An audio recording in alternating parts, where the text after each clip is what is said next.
దేవుడు బహుమతి ఇవ్వటం కానీ శిక్షించటం కానీ చేయడు. ఆయన ఉన్నాడు, అంతే. అది ఆయన స్థితి.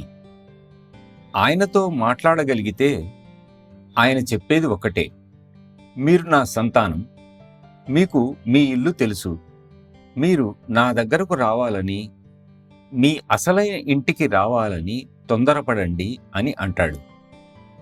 మీరు ఇక్కడికి సత్సంగానికి వచ్చి ధ్యాన సమయం అంతా తొందరగా వెళ్ళాలని చూస్తుంటారు. ఏమిటి ఈరోజు సత్సంగం ఇంతసేపు పెట్టారు, గంట పైన జరిగిందే అని అనుకుంటూ దట్సాల్ అనగానే తటాలున లేచి వెళ్ళిపోతారు. ఆధ్యాత్మికతను తీవ్రంగా తీసుకోమని కోరుతున్నాను. ఇది తమాషా కాదు. మీరు కావాలంటే పోగొట్టుకున్న డబ్బుని గాని, ఆరోగ్యాన్ని గాని, కీర్తిని గాని తిరిగి పొందగలరు, ఒక్క సమయాన్ని తప్ప.